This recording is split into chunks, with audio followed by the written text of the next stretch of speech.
welcome back to the Citizen channels. We have the story of the game, chapter and verse on Fulham 0, City 4. We'll take that, won't we? Another 4 goals advantage. Yeah, puts us within a couple of goals of Arsenal now, doesn't it? It took place on the 11th of May 2024, 12:30pm. Nice early kick-off, of course, match day 36. Also available as a player rating show for this game with Simon Bukowski for the Manchester Evening News. So give that a watch, guys, if you get the chance. Yes, Pepsi 11, one change to the Wolves game. I got 10. I was quite happy with that. I thought he'd drop Walker, or rest Walker, shall we say, and bring Stonesy in. But obviously Stonesy, for whatever reason, didn't. And of course, Akanji came in to play right back. So interestingly enough, allowing Diaz, of course, to come in as a late replacement as a centre-half position. So I wasn't worried about that one jot, that's for sure. Of course, Walker out, Diaz in, and Grealish, yes, not fully fit. He's got that bug, so I'm hoping no one else will catch it over the next few days. A very important few days, of course. So keep him isolated, get his mask on him, keep him in a separate room, so we'll see how that pans out. City 11, Edison, Akanji, Diaz, Aki, Gvardiol, Rodrigo, Kovacic, De Bruyne, De Bernardo, Foden, Haaland. On the bench, Ortega, Walker, Stones, Doku, Alvarez, Gomez, Nunes, Bob and Lewis. Fulham, Marco Silva brings in midfielder Bobby de Cordova-Reid for the injured Sasa Lukic. Leno, Castagna, Diop, Bassi, Robinson, Iwobi, Palhinha, de Cordova-Reid, Andreas Pereira, Willian and Rodrigo Muniz. Yes, included on their bench, they had Mr. Traore, who I did mention in the Pepsi 11, gives me palpitations every time he plays against us. But more on him in a moment, of course. Chapter 1, Mr. Smooth, that's what I call a certain Mr. Gvardiol. It's 1-0 for City on 13 minutes.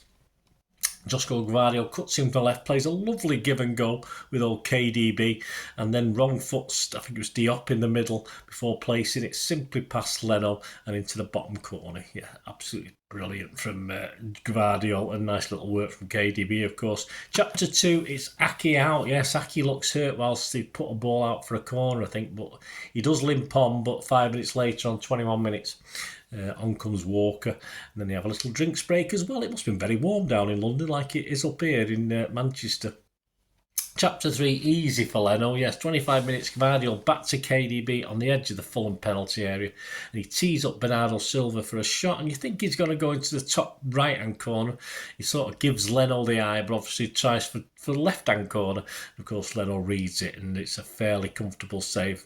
But at least it was on target, but yeah, it's quite easy for Leno. Chapter 4, easy for Leno, part 2. 27 minutes, Phil Foden has a go, a drive from distance, but this sounds more or less straight at Leno as well. Chapter 5, greedy KDB. Perhaps, I wasn't too sure, I've not checked back, but 38 minutes, KDB elects to shoot his curled shot that gets deflected off Issa Diop for a corner, when Haaland may have been a better option for him. That's what I've been told. I've not had a chance to look at that. Let me know if you've had a chance to look at that one. Chapter 6, Diaz long legs, of course. 42 minutes, a brief moment. Minor panic in the City defence as Diaz appears to misjudge the flight of Pereira pass towards Muniz. Portuguese defender is able to stretch and flick the ball high, and Edison manages to collect that one easily in the end.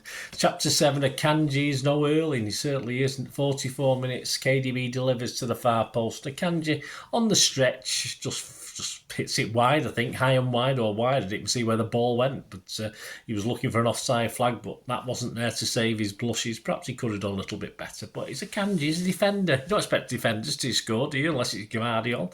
+3 injury time at the end of the first half, and we still went in at 1-0, so a little bit nervy. We were comfortable in that first half, apart from the first, say, 10 minutes or so, but we do need to put things to bed. I did say Silva had their Silva, not ours, had Traore warming up, which was a bit of a worry. And yes, so Traore is on chapter 8. Yes, he comes on for the start of the second half. My old heart started beating a little bit faster, I must admit. Chapter 9, Leno again. 53 minutes, far too comfortable this one for Leno, who saves at his near post from Bernardo Silva, who went through after KDB had slipped the ball through to him.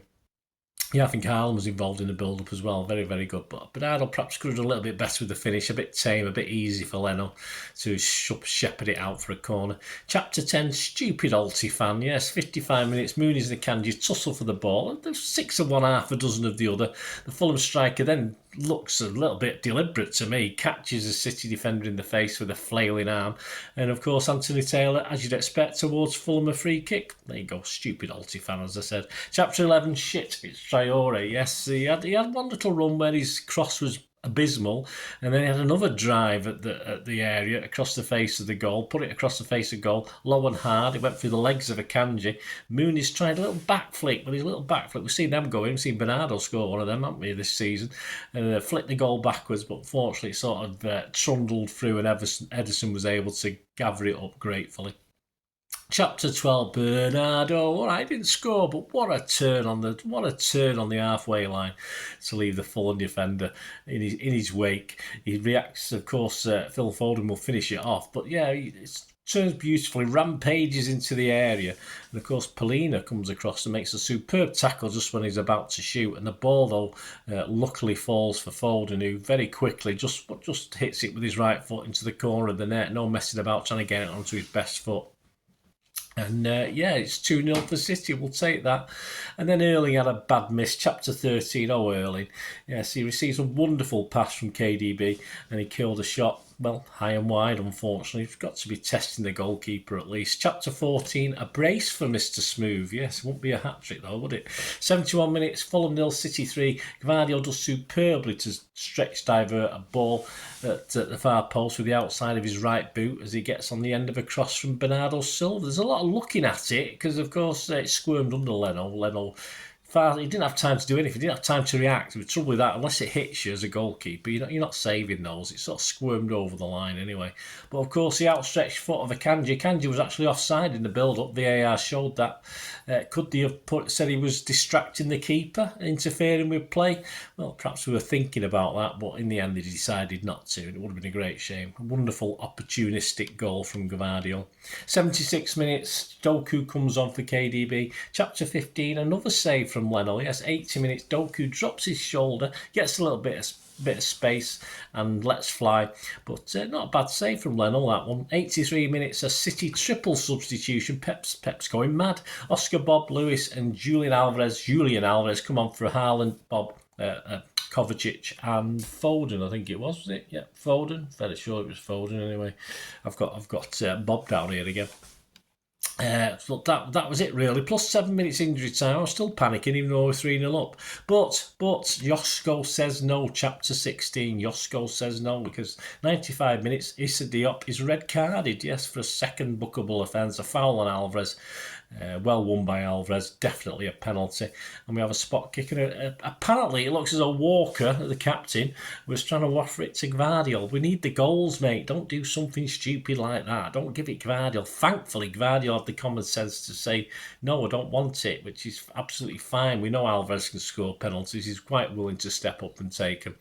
And he sort of, course, sent Leno the wrong way. Good penalty right into the corner.